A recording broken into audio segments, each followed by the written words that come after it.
Hi, friends. This is Wendy Harrop, and welcome to the Say Yes to Yourself podcast.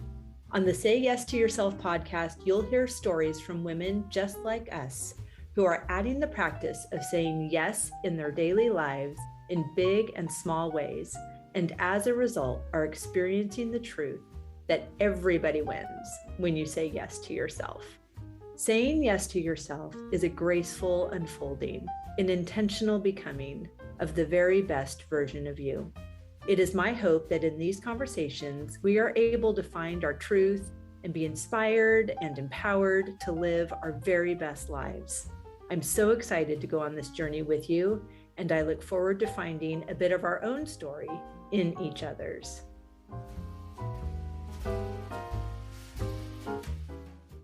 Hello, friend. Welcome back to the podcast. I'm so happy to have you here.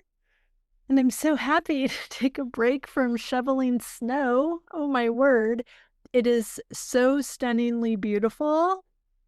And moving it is no joke. So I have been doing that with great effort and appreciation of this beautiful place I get to live in and this beautiful scenery while I'm moving the snow from the patio to the grass. It's really fun, and I am grateful for my strong body and my strong mindset and my strong faith, all of these things that I just get to repeat to myself while I am delighting in the work of my hands. So I hope you are doing something as life-giving, but hopefully not as difficult as you listen to today's episode. I just think it's fun to have a companion in your ear when we are doing the things that life holds for us in a day. And I hope that this podcast has been making your chores a little bit easier, knowing that I'm sitting there with you having these gorgeous conversations. And, a few months ago, we had the amazing Laura Patac on the podcast, and she's so cool. You remember her. She lives in Dubai. She's just legit and fabulous. And she was also a part of one of our Say Yes summits last year. And she and I are doing a really fun masterclass together. It's going to be on Saturday, February 7th at 11 a.m. Eastern. But this is a really beautiful time together to move from setting New Year's resolutions or intentions and moving from resolution to momentum that creates results. So she is a master at this and is appropriately co-leading this masterclass with me. Some of the techniques that she will be sharing with us are from her new book, Whole Not Perfect: Empowering Stories as Tools for Anyone Ready to Reinvent and Reclaim Themselves. She's just amazing. So this masterclass is totally free. Again, it is on Saturday, February 7th. There's a link down in the show notes so you can register for that. And I am so excited to spend some time with you so that you can live the life that you are here for, which is, I think, is our collective goal. Also, the collective goal of our fabulous guest today. We have a total badass, actually. We have Heather Hansen. She is a communications and strategy consultant, a trial attorney, keynote speaker, a former anchor, TV legal analyst, and the best-selling author of The Elegant Warrior: How to Win Life's Trials Without Losing Yourself. This book is a template for achieving life and career goals. And she is such a beautiful human. You are going to love her. So pull out that snow shovel or that laundry basket or put on your walking shoes and please enjoy this expansive conversation with Heather Hansen. Beautiful Heather. I'm so looking forward to this conversation. Thank you for being here. Wendy, I've been excited to talk to you for a long time. I'm excited to be here. It's going to be so fun. I already know it. But let's start with the question that I am dying to know the answer to, and that is how are you saying yes to yourself in this season? In a lot of ways. Yay! Yes, I am in a bit of a transition professionally, which because I'm in the middle of it, I'm not going to get into details about all the ins and outs. But because of that transition, I have to, with every decision that I make, I have to really think, how does this serve me? How does not this not serve me? What do I really want here? I have a process in my second book about making decisions, and one of the steps is know who's deciding. Is it Mm. my friend's voice? Is it my partner's voice? Is it my parents' voice? Or is it the elegance inside of me that's really choosing? And so I'm working with every step of these decisions to say yes to the elegance inside. And it's made it a lot of fun. Oh my gosh, that language. It's just dreamy and inviting. Say more of what the elegance inside of you. I mean, I have chills. It's so good. So I love words. I'm obsessed with Mhm. words and I have always loved words. I'm a big reader and I've always just thought that words are magic. Maya Angelou thought that words were magic. And if people used words she didn't like in her home, she would make them leave because she believed that words would get into the walls and like live in the house. Your word is your wand. Absolutely. And so I have an app on my phone and I will often look up the root of a word to make sure that I really know the magic, because we sometimes use words and we don't know what they mean. And so the root of the word elegance is to choose. And it's the same root as the word elect. And I believe that our choices make our life and therefore our elegance makes our life. And I think that there's a part of us inside that chooses what to believe, what to do, what to think, how to act, who to love. And I call that part of me my elegance. And when I'm quiet, it's also sort of the angel in the marble, and this is another story, but when Michelangelo was carving the David, someone asked him how he did it. And he said, I carved until the angel was set free. And I Mm. think that we have to take away other people's expectations, old things that we believed about ourselves, things that we don't think are possible for ourselves, and kind of remove all of that so that that part of us that chooses from the best part is allowed to choose. So that's kind of the elegance inside is all of that wrapped up in the idea of choice. Oh, it's so beautiful. And as I said, so invitational. Of course, it's everything that this podcast is about, it's everything that I'm living.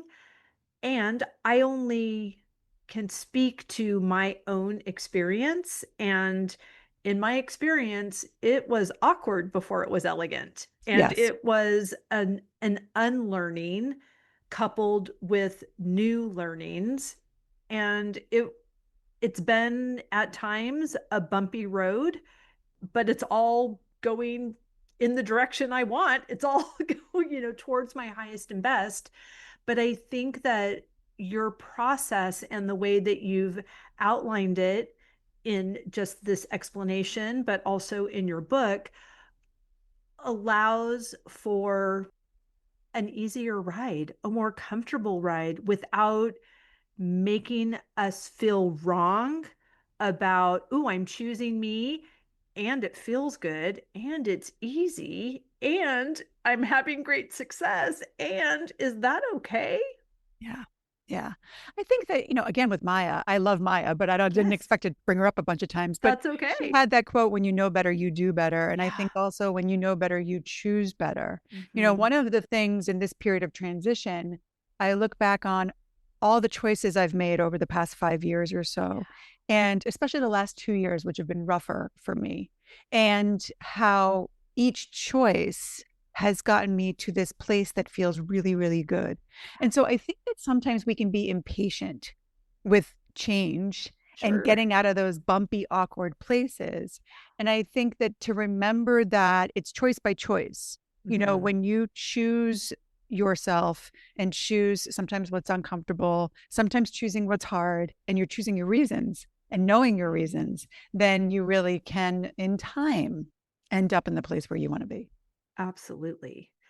How did you and how do you counsel other people to navigate choosing themselves? And that feels good. It feels good to choose ourselves.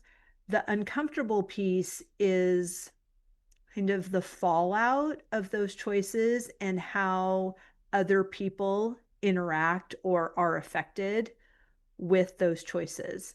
And I'm asking because I am recently completed a 22-year marriage and a 3.5 year divorce, which Wow. is Yeah. like, Yeah. yeah, that was a long time. Yeah. And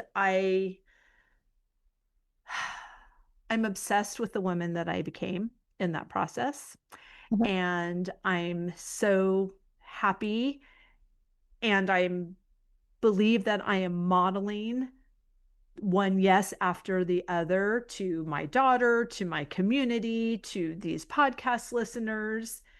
And I'm also mindful and aware of some of the resistance that comes when we're first saying yes to ourselves, when we're first practicing. Like I said before, we hit record, that this is the most fun and fabulous thing of all the fun and fabulous things I do, this podcast. But one of the other things I do is I lead culinary trips to Paris and to France for solo female travelers. That is dreamy, dreamy, dream. Like Yeah. there's nothing, nobody says, why are you going to Paris at Christmas? Or why are you going back to France? Because that's a silly question. And yet, I feel, sorry, this is such a long question. I feel like in a woman's world, sometimes we need all of the stars to align and zero people to be impacted by us doing the thing we want to do before we will say yes to ourselves. Yeah. So a couple things. I don't think the preface to your question was that it feels good to say yes to ourselves. I don't think it always does. I Mm, think that sometimes it feels bad because we're used to not letting other people down, and the yeah. comfort of saying yes to others and sort of pushing down our wants. It's more comfortable. It's especially if what's what you're used to. But I talk a lot about belief and how to build a belief. And in my work, I have a belief triangle. And this triangle applies whether you want other people to believe you or whether you want to believe yourself or believe in yourself or build that with yourself. One side is the believe you piece. When you make a promise, you keep it. When you set an expectation, you meet it. And you do that for others, but you also do that for yourself. So that if you promise yourself that you're going to take that trip to Paris and then someone else's expectations get in the way, you still take that trip to Paris because you want to have credibility with yourself. And then the Yes. believe in you piece is sort of that's the second side of the triangle. And that's sort of the your talents, your experience, your passions, like all it's sort of like a resume. And then the foundation is whether it's others, it's believe that you can help them. When it's Mm. you, it's that believing that you have your own back. And I think Mm. that what you're talking about, we have to have credibility with ourselves before we can really have credibility with others. And that means that we have to show ourselves that we do have our own backs. Because without that knowledge, it's very difficult to present as credible to the outside world. And I think some of that comes with experience, and some of that comes with age, and some of that comes with 22 years of marriage and 3 or 4 years of divorce. But I think that with all of that, and with continuously choosing to build that belief, it starts to become more comfortable. Yeah. Right. And familiarity. It becomes, it's familiar to hand over our power. It's familiar to, as you said, quiet our own desires and our own beliefs because we also want to be in service to other people and not have other people feel uncomfortable. And it's interesting, you mentioned comfort in that. And I think it can also be uncomfortable, but familiar because it's our practice. And when we're breaking out of that habit, mastery comes from repetition. So, how was it for you in changing these beliefs or creating new practices that were in alignment with these new beliefs you were creating? There are times still today where it is difficult. I think one of the things that I have landed on is that everyone is better when I am delighted. Yes, yes, yes, yes. Agreed. I think that, I talk a lot about, especially to women, about advocating for themselves. Yeah. And it's a three-step process. You have to know what you want. You have to Mhm. ask for it out loud and with delight and master the Yes. art of the ask.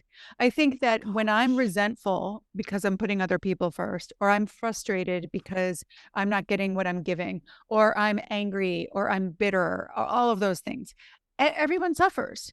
My partner would far more be happier if I come home at the end of a long day delighted than if I'm home all day cooking, which I don't do, but like making home, and I'm not in delight, I'm resentful about it. Right. My partner is going to be, he's going to be far more happy if I am delighted. And so I think that when we recognize that our job is to be delighted, it doesn't mean that Yes. everything's like rainbows and butterflies, but our job is to be the lighthouse, that we start to recognize that making those choices serves everyone, not just us. Oh, I could not agree more. I mentioned to you earlier, and my listeners know my personal mantra is that I'm only available for what delights me. And that does come with, like, I'm a flower farmer in New England. I have chores. I have a lot of chores, Right. but I am delighted by the fact that I am a flower farmer in New England. So those chores support the overall picture of what delights me. And so I find delight in the work of my hands. I find delight in hiring other people to help me with those chores as well. So it's not just like I'm putting a happy face sticker on everything I don't like and pretending that I like it. I'm finding the delight in that process. Yeah. It's a choice. Exactly. Yeah. So you mentioned this three-part process. The first is knowing what we want. Yeah. The second is articulating it with delight, Asking for it asking for it out loud, out loud. and with Okay. delight. Because so often women think they have asked and they have not. Exactly. Say more though, because I know exactly what you mean, but let's just It's the biggest thing. And put words and on this it. I know because I did it. Right. Oh, me So, too. That's how I know. yeah. It takes one to know one for Right, sure. totally. But I would, like, for example, when I was a young attorney before I became partner, I would over deliver on my billable hours. I would over deliver on anything they asked me to do. And then when it came time for reviews, I would just expect to get a raise. I wouldn't ask for a raise. I wouldn't like send an email laying out, over time I learned, but laying out all the reasons I deserved a raise. I just assumed, how could I not want a raise? Why in the world would I be doing all of this if I didn't want a raise? And so I would not ask out loud. I would ask by implication and hope that they would infer that I wanted a raise. And then when I didn't get a raise, I was bitter and resentful and angry and frustrated and all of the things. And the same thing with partners. You put down everything and pay complete attention to your partner when they call. And you expect them to do the same because that's what you do. And you make it so clear that you've done that. But your partner doesn't know that you've put everything down. And especially, gosh, love some of our partners, but they can sometimes be a little bit clueless. Right. But I never wanted to say, it really is important to me that when I'm talking to you, I feel like you are completely present. Can you put down your phone or turn off the TV or whatever? I Right. didn't ask. And then I would ask by implication. And then when I finally did ask out loud, it would be with resentment, frustration, anger, bitterness instead of delight. It's so good. It's so good. Okay, and number 3, Master the art of the ask. before you expound on step 3, I'd love for you to go back to step 1. Mm-hmm. I heard 5 years ago a very shocking statistic, and, I who knows if all of these statistics are true, but I think what is true is how those statistics land for us, regardless of their rate of accuracy, right? So this phrase was only 5% of people know what they want. which means 95% of people do not know what they want. And I believe that. And it saddens me and shocks me. And how I integrated that information was to double down on making sure that I did know what I, because I thought I did, but I'm like, oh, but maybe I don't. So what is it? And how has it refined, and how has it changed, and how is it fine tuned?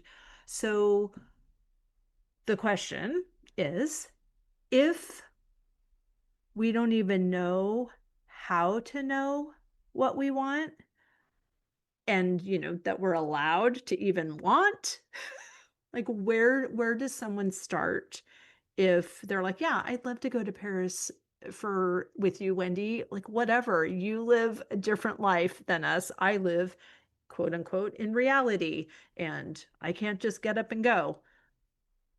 But there's, I think, like that's all that asking with resentment Right. also.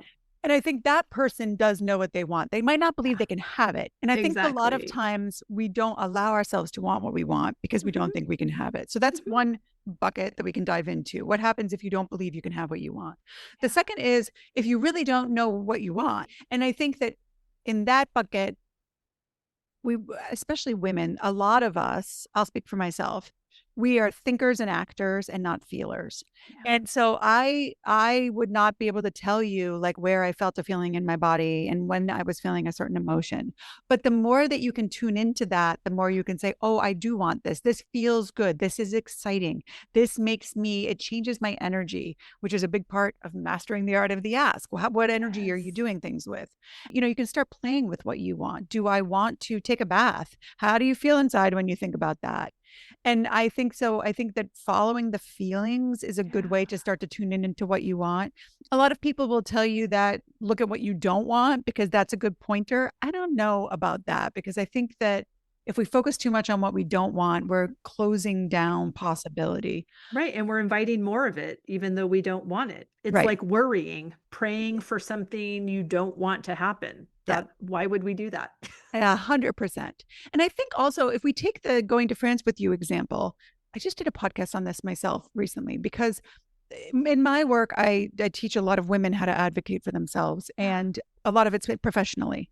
And so like say I want to be the CEO of an organization or for Sure. I want to go to Paris with Wendy. It seems so big and far away. Hmm. But the only way that we get what we want is by breaking it down into little wants.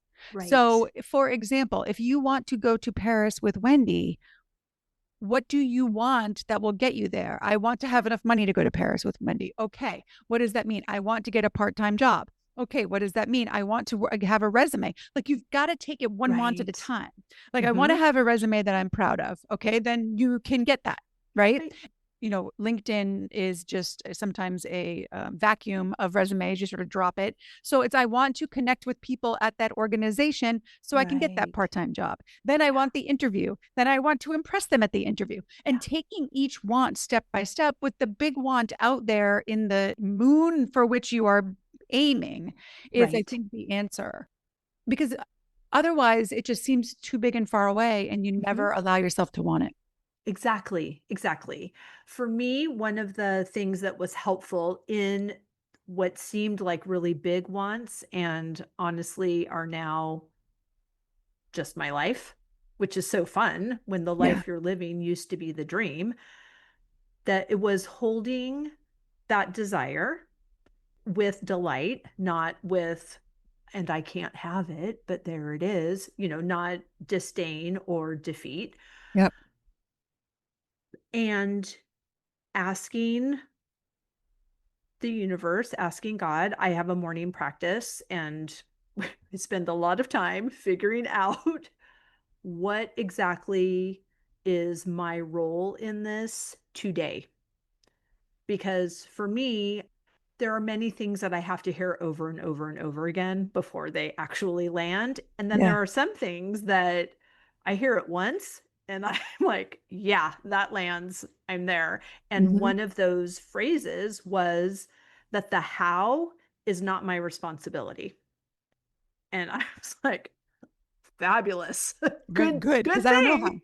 That's right. And so I've, you know, continued to hone that belief and to hone that practice and to know that the what and the why are my responsibility and the who and the how are not.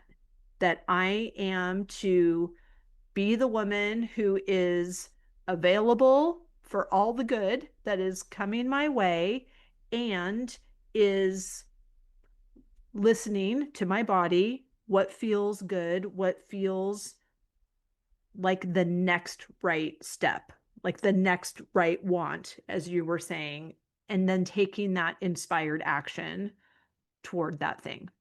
Yeah, I agree with all of that. The only asterisk that I would add is that sometimes I work with people who put what they want in their journal or their vision board and ask the universe for it, but don't actually, that's why it's asking out loud also, Right. actually asking the person who can give it to them. And Totally. so that is part of the inspired action, but it is a little bit of the how too, right? It's not enough to say, oh, it's on my vision board and therefore I will manifest it. Human beings are usually what The cooperative delivers. component. Right, Right. exactly. Exactly. How the dreams Yes. get delivered is usually through people. And so Yes. asking people out loud Yeah. and mastering the ability to do that, I think Right. is important for us to remember. Yes, and also I'll asterisk on your asterisk as I love it. well, because in that, by all means, people are the cooperative components to move us through this, and the relationships and the connections that are made that happen randomly and by appointment. Like I would say, so, well, I would say every single woman that I interview for this podcast, there is a beautiful nugget or 100 nuggets that Yep. I needed to hear in this moment for this moment. And then it's not even hitting the ears of our listeners for several weeks following, and yet Mm, they are hearing it at the exact moment. So we're all like going to get what we need when we need it, but it's yes. that availability and that taking the inspired action to listen to a podcast or ask for an interview on someone's podcast or have a conversation or say the thing that you want, and then to be unattached to how it lands with that particular person. You know, if I said, oh, I want this thing, and the only way that that can happen is if I get on Heather's podcast. Well, then that all of a sudden makes Heather my source. Right.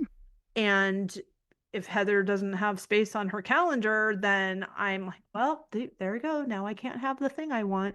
So we are asking out loud. It is important. And it's that practice that emboldens us. It's just like we're exercising that muscle Yeah. that has us ready to lift the box or the child or the wedding cake or whatever it is that we're going to lift, but we have to have done the reps so that we're ready when it arrives.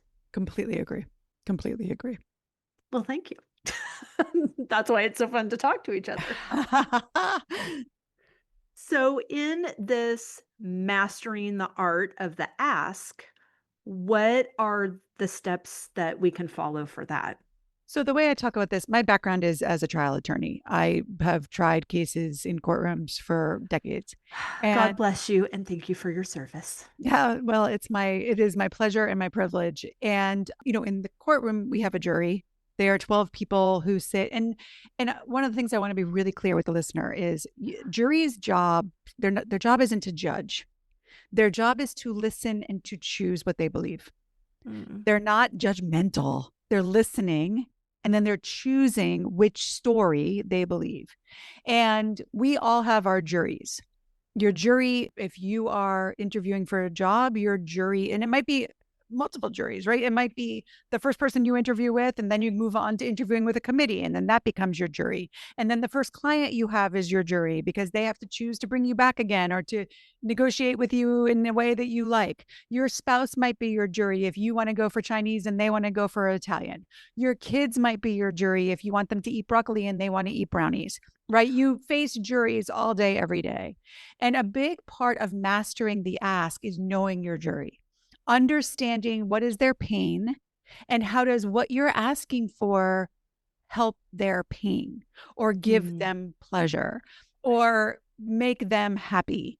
And then asking in a way, some people on my juries might be very black and white engineer types, and they need to see the data and they need to see graphs and, God forbid, spreadsheets, right? And yes. then other people on my jury might be more creative and they want to hear stories and see pictures or have someone act something out for them. And for me in the courtroom, I have 12 people who probably run the gamut of all of those. And so might you, right? If you're presenting to a committee, you might have a jury with all of those things. And so then you've got to sort of hit all of the things. But if it's your spouse, you know them very well. And you know what time of day is best to ask. And should you tell a story? Or, we talk a lot about storytelling and maybe not enough about metaphor and analogy. Mm, And what's a metaphor or analogy that you can use that will resonate with your jury? And I'm putting that in quotes. right. So I talk a lot about stories and evidence and how to craft that in a way that it resonates with your jury, but also the energy of your body and how are you using primarily tone of voice. I am sort of a naysayer about the whole body language facial expression thing because the research is just not there the way that it is on tone of voice. But if Mm, your tone of voice reflects delight, enthusiasm, curiosity, wonder, resolve, determination, those things are very compelling to the yeah. people that you're asking. So mastering the ask is knowing your jury and knowing what stories and evidence and energy is going to most resonate with them to help everyone get what they want. I love everything that you said about that. And I love that they are our jury, not our judge. Yes. And so often I mean, when you said that, I I was expecting the word judge because that's the role that I for many years put on whoever I was speaking to because I thought I was constantly asking permission to Mm-hmm. live the life I desired Mm-hmm. when actually I was sharing information. Yeah. But in handing over my power, I let those people be the judge, whether they were some dude in traffic or some dude in my house or Yeah. Yeah. some, woman at the grocery store. I Mm-hmm. just had this understanding and belief that I created for myself that everybody else had the power to be a yes or a no to me and that their no's were final. I mean, I'm the firstborn daughter of German descent. Mm-hmm. So no means no, and it's not up for negotiation, and there's not continuing to ask. There's just, oh, okay, then I guess Yeah. we're not doing that, or I Right. can't have that, or I did live the majority of my life. I mean, until 5 years ago, almost 6 years ago, thinking that I was allowed to want things, but I wasn't allowed to have them Mm. unless somebody gave me permission. So I was a great dreamer because that was my own little personal, no one could take that away because it was inside of me. But Mm-hmm. once I said it out loud or asked for something and got any like pushback or no, I don't want to do that. And that just made me believe, oh, okay, well, you're in charge apparently because Yeah. everybody else is in charge. And it's just fascinating when I say that now. I'm like, oh my gosh, I don't know if I could be friends with myself because that's so sad. The woman that I am now is not like that. Yeah, I think it's funny because one of my friends who's also a lawyer reached out to me and she's like, I love the three steps and I use them all the time. But what happens if they say no? And I said, you know what? There's really a fourth step, which is to repeat. Ooh, love because it. because you know, there are times when other people, if I want a job or I want to go for Italian and I want my partner to come, Right. a no can mean you're not getting what you want. Like that's just life. It's the truth of things. Right. But I think that one of the things that's very helpful in those situations is to ask why. And more importantly, what would need to change in Ah, order for me to get that thing. One of the things I often talk to my clients about is what evidence would you need to see? I want this promotion. And yeah. the answer is no. What evidence would you need to see in order for me to get that promotion? What KPIs? What specifics would you need to see? And if the person can't answer, then that's a good sign that you're probably never going to get what you want in that role or in that space. And you Mhm. might need to find a new jury. But if the person can answer and say, well, you would need to bring in more clients, or you would need to have a different standard of work, or you would need to be a better leader. I mean, whatever it may be. Now you have something to look to and to collect and Right. create evidence so that you can come back and say, okay, it's the time for this conversation again. You said you needed to see this. I did this and I did this and I did this. Where do we stand now? So I think that there are times when other people, their yeses and nos impact our lives. But it doesn't mean that if you get a no, you just take your ball and go home. It Mhm. means that you find out, how do I regroup and stay in delight and ask again? Yes. Yes, and how do I do that not using childlike behavior, even though that's where it started? Yeah. But I can see, Yeah. sometimes I guess it's where, wherever we had that first experience, it set some sort of standard or precedent for us that we can almost go back to, well, I guess that's it. I guess I do have to take my ball and go home, and not being really aware of our agency. Yeah, and I think that society plays a role in that. I think that there's a lot of things that are different for women than they are for men. Mhm. Women, when we're negotiating, there's a whole lot of ways in which Yeah. women negotiate differently than men. And when women negotiate like men, they're often penalized for it. Hmm. And in medicine, which is a big part of my legal practice, women are often, their complaints are not paid attention to by physicians. Hmm. And so there's a lot of ways in which society has sort of taught us that we shouldn't be asking, or we shouldn't ask again, or we should Yeah. just be good and get what's due to us. And so a lot of this does come from childhood, and it also comes from current times, what's happening in Right. society today. Yeah. And so it is challenging, but we're tough. Yes, we And are. my book's called The Elegant Warrior. We're Yeah. elegant, but we're also warriors. And Hmm. sometimes you have to, step up. Right.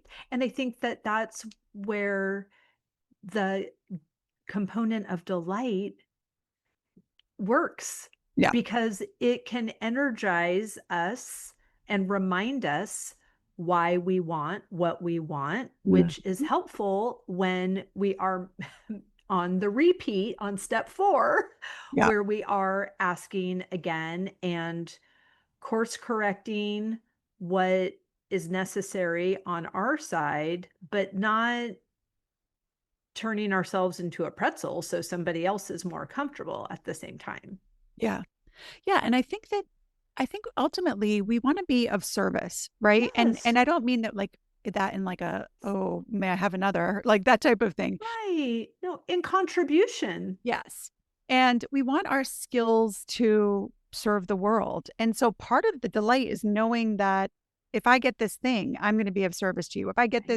If I get to Yeah. go to Paris with Wendy, I will be an asset to all the other women there, and they'll learn from me, and I'll learn from them, and I'll support Wendy's mission. And I will be coming back and sharing it with my friends, and I will be of service. And so we can take delight in that. And when we get the Yes. no, instead of saying, well, that's just the end of it, to say, well, what do I need to do to be able to get that yes and be of greater service?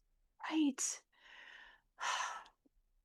It's such big work, with simple steps.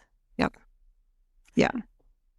And it's fascinating because I think everything that we want is on the other side of courage and on the other side of shifting our practices or reminding ourselves we belong at we have a seat at this table, or maybe I'm in the wrong room. Hmm. Yeah. Yeah. I think that that's right. I think that it is. And sometimes you're in the wrong room until you're not.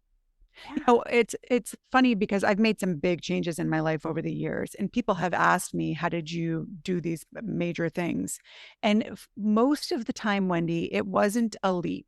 That whole leap and the Right. net will appear. Yeah. Most of the time, I often said when I was a guest on podcasts and going through some of the things, I said, it wasn't a leap and the net will appear. It was more like I was in a potted plant and I was going into another plant, another pot, and I was creeping. It was more of a creep than a leap. And I think that a lot of times, like if you want to get in that room, sometimes it takes a creep. It's not a leap from one pot to the other. It's this Right. little like creep into the next room. Yeah. I, I struggle with patience. I struggle with it in the day to day when I'm standing in lines. I struggle with it in the big things. As I mentioned, I'm in this transition right now and I'm struggling with the patience to find out what's going to happen. I once read a book about neuroscience, and she said that the two most uncomfortable emotions for the brain are shame and uncertainty. Ooh. And the uncertainty piece is the patience thing, right? Yeah. There's a saying from the Course in Miracles, and Wayne Dyer used to say it a lot, which is infinite patience brings immediate results. Yes. And I work on that a lot because I Yeah. do think that with patience and with collecting and creating evidence and with coming back and asking again, Right. you will get the results that you want. And if you believe that from the start, then you can have that patience. Yes, I could not agree more. I am also a student of A Course in Miracles, so I'm Love it. delighted that Love you it. have brought that up. I've just Love it. begun my fourth year of it. Oh my gosh, Wendy, that's so impressive because as you know, many of us have the book, have started it, but have Yeah. never finished it. It is a challenging course. So Mhm. good for you for getting Oh, that far. thank you. It's really a beautiful practice for the listener. I've talked about this many times, but the first half of the year is dismantling a thought system based on fear, and the second half is rebuilding one based on love. And of course, the first part of the year is a little rocky because it's challenging a lot of belief systems and I see the evidence of my belief system at work all around me. Mhm. And what I have found is an interesting transition is going from day 365 back to day one, Yeah, I would imagine. because like, oh, damn it, I thought I already did this part. Yeah. Ugh. But it's like we're on this slinky and we keep coming around to the same things, the same lessons or opportunities to grow that seem very familiar, but we're up another level every time we come around. And so the view is a little different. So Yeah. even as you were talking about knowing your jury and mastering the art of the ask and what to do when you get a no, all of these things are in constant motion and in evolution. And a part of mastering the art of the ask, I would imagine, is continuing to go back to step one. What is it that I want? Totally. Because sometimes we decide what we want and then we go after that and it's a 10-year route and then we arrive and we're like, I don't even want this. And like, what am I doing? I don't want to be a lawyer, be a doctor, be a wife, be a mom. Like, oh Hmm. shoot, Yeah. like you're in it. Well, and that's it. We're not, I always tell my clients, we're not trees. We can move and you Right. don't have to want it forever if you want it Yeah. now. And a lot of those things, being a doctor, being a lawyer, being a wife, just because we don't want it anymore doesn't mean we didn't want it and that it wasn't a wonderful thing while we had it. And I believe it's all part of the divine curriculum that we're Totally. here to, and that's why it's a slinky, right? Yeah. Because otherwise we wouldn't be here. Right. Right. And it's we're allowed to course correct Yep. and we're allowed to change what we want because we are changing, Yeah. and to recognize that everybody else gets that same latitude as well. Yep. 100%. Oh my gosh. I am thinking of you in your transition Thank you. because those are those are interesting times, aren't they? Yes, and exciting and fun. I'm the Yeah, exciting and fun part of it all. right. So, yeah, That's so great. Congratulations. thank you. I had an amazing woman on the podcast a few weeks ago. Her name is Dina Barron, and she was a numerologist. Oh, And she was talking about how 2025 was a 9 year. And in numerology, it goes from 1 to 9. So 9 is the number of completion. mm, So, and you find out you're in a 9 year by 2 plus 0 plus 2 plus 5 right, equals right. 9. So anything that we were being called to complete with in 2025 that we decided not to was going to be in our energetic baggage for 9 more years. Oh, geez, Louise. Yeah, exactly. So Yeah, that's I actually interesting. had the pleasure of having that conversation with her in June. And then sadly, it didn't air until the mid November. And I thought, Oh, oh, shoot, like all of the listeners are only going to have 6 weeks to clean out their oh my closet. gosh, that's so So it crazy. was so helpful. I didn't realize how much I was already kind of in this tsunami of completion, but it also helped with some of the things I was on the fence about. Man. And I mean, and these are about like the wooden spoon that I don't like the way it feels in my hand, yet it still takes real estate in the drawer and Yeah, it's not necessary. And it's about the pants that don't fit or the shoes that I moved here from California 15 years ago that I have never worn because I live on a farm. yeah. So, and they probably hurt my back now because I live on a farm. So it's completing with those things that don't feel as significant, but they are energy leaks, but also completing with those things that are bigger, and the understanding for me of, okay, is this annoying me? Is there a lesson here? Or am I just procrastinating out of fear or lack or whatever potential judgment from some other person? Like, what are people going to think of me if I don't grow dahlias? Like, I really don't think anybody cares unless they used to buy my dahlias. So it doesn't really matter, but we can, in my case at least, I was giving a lot of my juries the position of judge. Mm, And I loved that you said that because that is definitely like on my huge takeaway list from this conversation. But I love that as we are now in 2026, that's a 1 year. That's yeah, beginnings. That's all new open road, green lights and I blue love that. skies. It's so good. I So I love that. love that that gets to be your experience in this transition that was already, you already quantified it with delight and joy and fun, Yeah, and the whole universe is conspiring for that to be your experience in this new year as well. I love that, Wendy. Thank you for that. I received that. It is given in love, and I'm glad it's received that way as well. Absolutely. Heather, I could talk to you all day. I know. We're gonna have to get together in Massachusetts. My Yes, mom's in Cape please. Cod, so not too far. Oh, fun. Yeah. Oh, that would be so fantastic.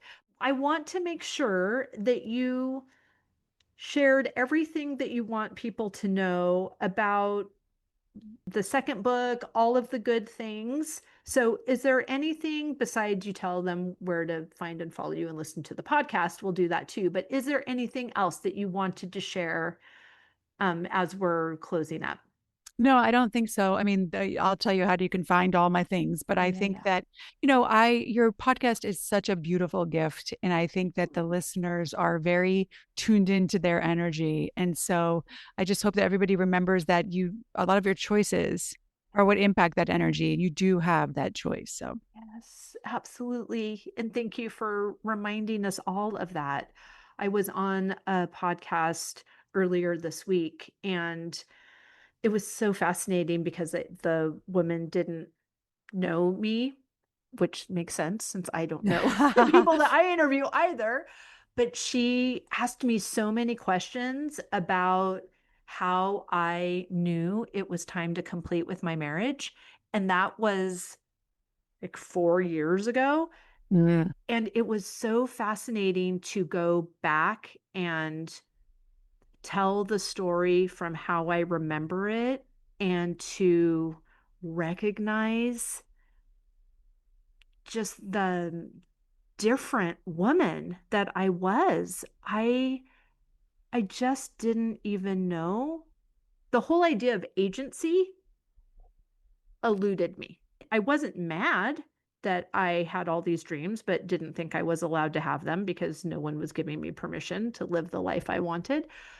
I just thought, like you waiting, wanting the promotion. I just thought, well, if I'm just good and I keep making all these gorgeous dinners and being such a generous giver, that it would be obvious that all these other people would want to give to me as well. mm, So it's been amazing to see how I have followed the steps in your book and how it has manifested into the woman that I am now. And I'm so happy that these are in book form so someone doesn't have to take 6 years to get there.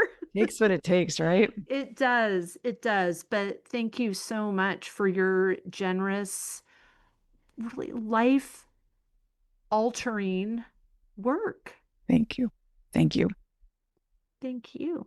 It's so good. So please tell everyone where they can find and follow you, how they can listen to the podcast, get their hands on the book, everything. My website is beliefbuilders.com. And so there's links to all of the stuff there. But I'm also on Instagram. I am an elegant warrior. My podcast is The Elegant Warrior, and the book is The Elegant Warrior. So all of the elegant warriors out there, that's where you find it. Oh, it's beautiful. We will be rushing to all those links, I'm sure, and they will be down in the show notes. Thank you so much, Heather. This has been a delight. Thank you, Wendy. It really has.